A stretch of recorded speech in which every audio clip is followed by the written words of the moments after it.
জোর করে ব্যাংক একীভূত করার প্রক্রিয়া সফল হবে না মন্তব্য পূবালী ব্যাংকের চেয়ারম্যানের। ডলারের বিনিময় হার বাজার ভিত্তিক করা ইতিবাচক। তৈরি পোশাক খাতের মতো সুযোগ সুবিধা পাবে পাট ও চামড়া শিল্প বললেন বাণিজ্য প্রতিমন্ত্রী। ধানের মতো পাটের দামও নির্ধারণ করে দিতে চায় সরকার। গ্রিন ফ্যাক্টরিগুলোকে পুঁজিবাজারে তালিকাভুক্ত করার তৎপরতা চলছে। ডিএসসি চেয়ারম্যান আজ শেয়ার দর হারিয়েছে 2 শতাধিক কোম্পানি। আমন্ত্রণ ব্যবসা বাণিজ্যের অর্থনীতির সর্বশেষ খবর নিয়ে নিউজ 24 এর নিয়মিত আয়োজন পূবালী ব্যাংক পিএলসি বিজনেস এক্সপ্রেসের সাথে আছে আমি পিঙ্কি সানোয়ার। এতক্ষণ দেখছিলেন শিরোনাম, এবার বিস্তারিত। জোর করে ব্যাংক একীভূত করার বাংলাদেশ ব্যাংকের প্রক্রিয়া সফল হবে না বলে মন্তব্য করেছেন পূবালী ব্যাংকের চেয়ারম্যান মঞ্জুরুর রহমান।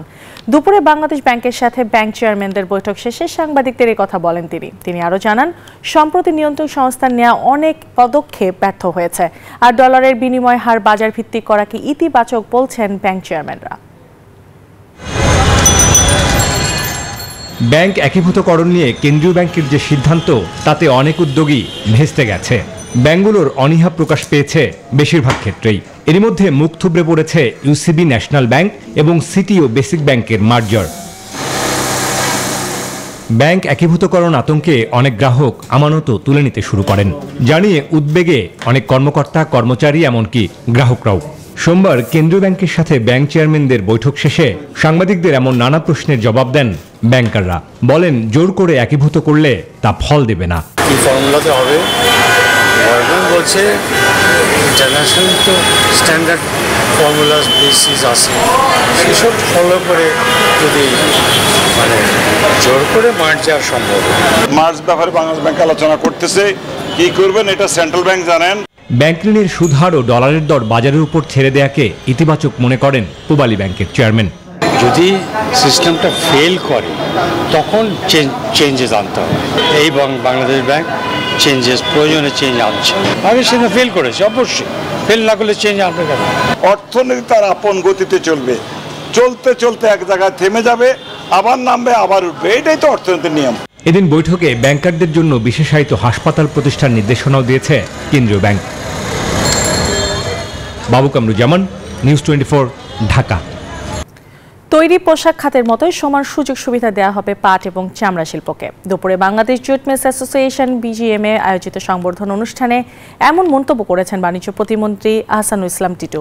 এ সময় মন্ত্রী আরও জানান, পাট সংশ্লিষ্টদের কাছে সুনির্দিষ্ট পরামর্শ পেলে ধানের মতো পাটের দামেও নির্ধারণ করে দিতে চায় সরকার। স্বাধীনতা পরবর্তী 52 বছরে দেশের পাট ও পাটজাত রপ্তানি কমেছে 88%। এ খাতের উন্নয়নে গেল 1.5 দশকে 2টি আইন করা হলেও কোনোটি শতভাগ বাস্তবায়ন হয়নি। ফলে পাট ও পাটজাত পণ্যের বিপুল রপ্তানি সম্ভাবনা থাকলেও তা পুরোপুরি কাজে আসছে না। সোমবার বাংলাদেশ পাটকল অ্যাসোসিয়েশন বিজেএমএ আয়োজিত অনুষ্ঠানে বাণিজ্য প্রতিমন্ত্রীকে আনুষ্ঠানিকভাবে সংবর্ধনা দেওয়া হয়, যেখানে পাটের চাষাবাদ থেকে বিপণন পর্যন্ত প্রতিটি পর্যায়ের নানামুখী প্রতিবন্ধকতা তুলে ধরে পাটকল অ্যাসোসিয়েশন। পাট শিল্পকে কাঁচামাল করার জন্য 12 থেকে সুদ দিয়ে যে চক্রবৃদ্ধি হারে তা 15-তে দাঁড়ায়। এই ঋণ গ্রহণ করা হয়, তাতে পাট শিল্পের প্রত্যক্ষ কাঁচামাল হিসাবে ব্যবহৃত কাঁচামাল ক্রয় করলে তারপরও 2% উৎসকর প্রদান করতে হয়। এ সময় ব্যবসায়ীদের শীর্ষ সংগঠন এফবিসিসিআই সভাপতি জানান, সরকারের কাছ থেকে প্রণোদনা পাওয়ার চেয়েও উৎপাদন খরচ কমাতে উদ্যোগ নেওয়া বেশি জরুরি। কর হার নির্ধারণ এবং সহজীকরণের উপরও জোর দেন তিনি। ইনসেন্টিভ এখন আমরা ব্যবসায়ীরা খরচ চাইবো না, আমরা এখন ইজ অফ ডুইং বিজনেস চাইবো। আমরা কস্ট অফ ডুইং বিজনেস কিভাবে কমাই সেটাই চাইবো। ব্যাড ট্যাক্স যেটা বেশি, যদি ইনসেন্টিভ ব্যাড ট্যাক্স বেশি তো ইনসেন্টিভের দরকার কি? প্রতিবেশী ভারতে দীর্ঘদিন ধরে পাটের উপর অ্যান্টি ডাম্পিং শুল্ক থাকায় বাধাগ্রস্ত হচ্ছে পাটের রপ্তানি। অনুষ্ঠানে বাণিজ্য প্রতিমন্ত্রী জানান, দেশটির জাতীয় নির্বাচন শেষ হলে এ নিয়ে বৈঠক করবে বাংলাদেশ। তাদের যেহেতু একটা জাতীয় নির্বাচন আছে, 11 জুন জাতীয় নির্বাচন শেষ হয়ে গেলে অ্যান্টি ডাম্পিং এর ব্যাপারে আমার সকল প্রস্তুতি নেওয়া আছে যে আমরা কিভাবে এটা করব। আমদানি রপ্তানি ডিপ্লোম্যাসির ল্যাঙ্গুয়েজে আমরা করতে চাই, তাই নির্বাচনের পরে আমাদের এই কার্যক্রমটা আমরা শুরু করব। অনুষ্ঠানে পাট খাতের উন্নয়নে 10,000 কোটি টাকার তহবিল গঠনের দাবি জানায় বাংলাদেশ পাটকল অ্যাসোসিয়েশন। মুরসালিন হক জুনায়েদ, নিউজ 24, ঢাকা। তৈরি পোশাক খাতে গ্রিন ফ্যাক্টরিগুলোকে পুঁজিবাজারে তালিকাভুক্ত করতে জোর তৎপরতা চলছে বলে জানিয়েছেন ঢাকা স্টক এক্সচেঞ্জের চেয়ারম্যান অধ্যাপক ডক্টর হাফিজ মোহাম্মদ হাসান বাবু। পাশাপাশি পুঁজিবাজার নিয়ে প্রধানমন্ত্রীর দেয়া পরামর্শগুলো কাজে লাগাতে চায় সংস্থাটি। সোমবার পুঁজিবাজার সংশ্লিষ্ট প্রতিষ্ঠানগুলোর নির্বাহীদের নিয়ে গঠিত সিইও ফোরামের সাথে বৈঠক শেষে সাংবাদিকদের এসব কথা বলেন ডিএসএর চেয়ারম্যান। তিনি আরও বলেন, দেশের বড় প্রকল্পগুলোর জন্য পুঁজিবাজার থেকে অর্থায়ন করা যেতে পারে। তিনি জানান, কোনো আইন দিয়ে পুঁজিবাজারে প্রতিবন্ধকতা তৈরি করা ঠিক নয়। এজন্য শেয়ার দর করার সর্বনিম্ন সীমা বা লোয়ার সার্কিট ব্রেকার শিগগিরই তুলে দেওয়া প্রয়োজন। এ সময় সিইও ফোরামের প্রেসিডেন্ট মোহাম্মদ সাইদুর রহমান জানান, ভালো কোম্পানিগুলোকে তালিকাভুক্তর জন্য যেন নীতি সহায়তা দেওয়া হয় তার দাবি জানানো হয়েছে বৈঠকে। শুধুমাত্র আমরা ইকুইটি বেস মার্কেট হওয়ার কারণেই দেখেন যে হঠাৎ করে মার্কেট খুব বুমিং হয়, আবার হঠাৎ করে কিন্তু খুবই ডিক্লাইন করে। এটা যদি অল্টারনেটিভ আরো প্রোডাক্ট থাকতো তাহলে আমরা আসলে ইন্ডেক্সের এত নেগেটিভ মুভমেন্ট বা এত ফাস্টার আমরা পরিবর্তনটা দেখতাম।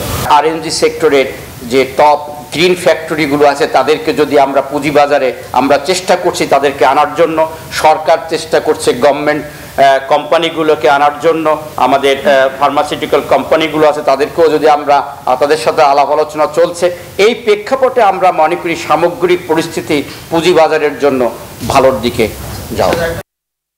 আবারও পতন দেখেছে দেশের প্রধান পুঁজিবাজার। সপ্তাহের দ্বিতীয় কর্মদিবসে ঢাকা স্টক এক্সচেঞ্জের শেয়ার দর হারিয়েছে 2 শতাধিক কোম্পানি। এতে কমেছে সব মূল্য সূচক, পাশাপাশি কমেছে শেয়ার লেনদেনের পরিমাণও। সোমবার ঢাকা স্টক এক্সচেঞ্জের প্রধান সূচক ডিএসএক্স 29.96 পয়েন্ট হারিয়ে 5,666 পয়েন্টে নেমে এসেছে।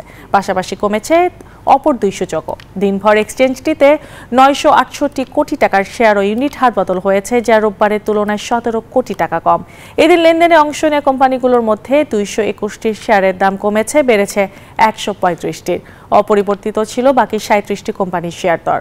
তবে অপর বাজার চট্টগ্রাম স্টক এক্সচেঞ্জের সার্বিক সূচক 6.09 পয়েন্ট বৃদ্ধি পেয়েছে। লেনদেন হয়েছে 10,89,00,000 টাকার শেয়ার।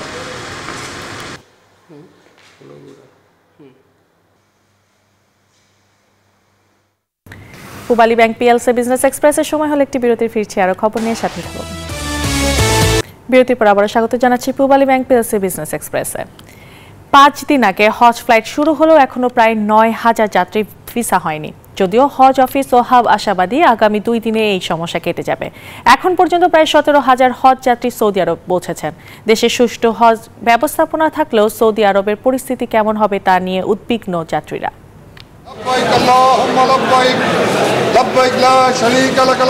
ধর্মপ্রাণ প্রত্যেকটা মুসলমানের আজন্ম স্বপ্ন এভাবে সৃষ্টিকর্তার কাছে হাজিরা দেওয়ার সাধ্য অর্জন করা, পবিত্র নগরী মক্কা মদিনায় গিয়ে মহান রবের কাছে নিজেকে সঁপে দেয়া।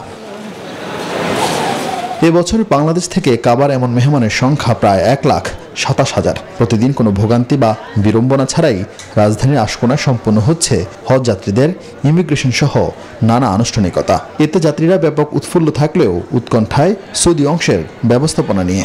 অনেক আগে থেকে নিয়ত করেছি, কিন্তু এবার আল্লাহ আমার হজটা কবুল করেছে। হজ ব্যবস্থাপনা অনেক ভালো, পূর্বের চেয়ে অনেক সুন্দর, সুশৃঙ্খল। কথার সাথে কাজের মিল নাই, বা যা বলতেছে তা করে না, যা দেখানোর কথা দেখায় না। এছাড়াও উদ্বেগ তৈরি করেছে এখনো প্রায় 9,000 যাত্রীর ভিসা না হওয়া নিয়ে। যদিও হাব ও হজ অফিস আশ্বস্ত করেছে নির্ধারিত সময় নিবন্ধিত সব যাত্রী সৌদি আরব যাবে। এছাড়া বাড়ানো হবে সৌদি অংশে সরকারি তদারকি। সৌদি আরব থেকেই আমাদের হজযাত্রী সম্মানিত হজযাত্রীগণের সুবিধার্থে সহযোগিতার জন্য 500 সেখানে ভলান্টিয়ার নিয়োগ করা হয়েছে। ভিসা জটিলতা বা কোনো বিষয় এখন এগুলো নাই। এখন যে সমস্যাগুলো হচ্ছে, কিছু আছে শারীরিক সমস্যা, বাড়ি ভাড়া, মোয়াল্লেম সিলেকশন, মিনার location selection, service provider selection, catering, transportation, এগুলি সব ইনসার্ট করে তারপরে ভিসা করতে হয়। তাছাড়াও সৌদি আরবের যে ভিসা বর্তমান পদ্ধতি সেটা টেকনোলজি বেসড, আইটি। এখানে আইটিতে অনেক সময় আপনার সার্ভার ডাউন থাকে, ঠিকমতো পারফর্ম করে না। আমরা আগামী 2 দিনের মধ্যে সব ভিসা হয়ে যাবে। সোমবার 8টি ফ্লাইটে প্রায় 3200 হজযাত্রী জেদ্দার উদ্দেশ্যে ঢাকা ছাড়েন। এখন পর্যন্ত সৌদি যাওয়া হজযাত্রীর সংখ্যা প্রায় 17,000। আসছে 12 জুন শেষ হবে এবছরের হজ ফ্লাইট। আরিফিন শাকিল, নিউজ 24, ঢাকা। রাজধানী গুলশানে ফ্ল্যাগশিপ স্টোর উদ্বোধনের মাধ্যমে বাংলাদেশে যাত্রা শুরু করলো স্পোর্টসওয়্যার ব্র্যান্ড অ্যাডিডাস। ডিবিএল গ্রুপের হাত ধরে বাংলাদেশের বাজারে প্রবেশ করলো এই ব্র্যান্ডটি। অ্যাক্টিভ লাইফস্টাইল সহ অত্যাধুনিক স্টোরটিতে ক্রীড়াবিদ এবং ক্রীড়ানুরাগী সকলের জন্যই থাকছে পছন্দসই পণ্যের সমাহার। শনিবার আয়োজিত নতুন অ্যাডিডাস ফ্ল্যাগশিপ স্টোরের উদ্বোধন অনুষ্ঠানে ডিবিএল গ্রুপের বোর্ড অব ডিরেক্টরস এবং অন্য কর্মকর্তা সহ বিশিষ্ট অতিথিরা উপস্থিত ছিলেন। সেমস গ্লোবালের আয়োজনে আগামী 23 থেকে 25 মে রাজধানীর পূর্বাঞ্চলে 3 দিন ব্যাপী শুরু হবে আন্তর্জাতিক প্রদর্শনী 17তম ঢাকা মোটর শো 2024। সোমবার রাজধানীর প্যান প্যাসিফিক সোনারগাঁও হোটেলে প্রদর্শনীর আয়োজন সম্পর্কিত সংবাদ সম্মেলন করা হয়।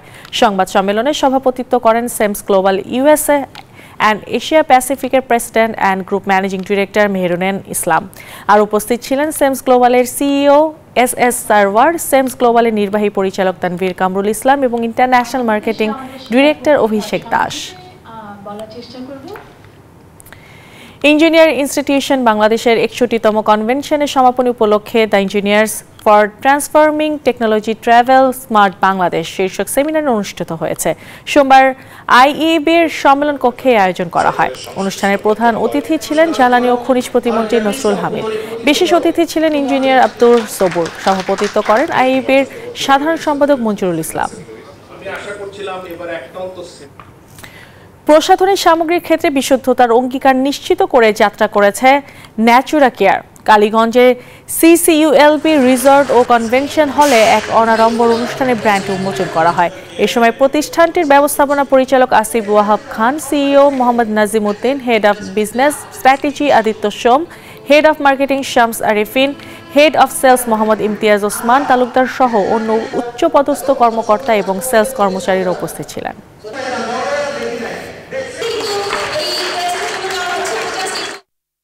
এই ছিল পূবালী ব্যাংক বিজনেস এক্সপ্রেস এখনকার মতো আয়োজন। এতক্ষণ সাথে থাকার জন্য ধন্যবাদ সবাইকে।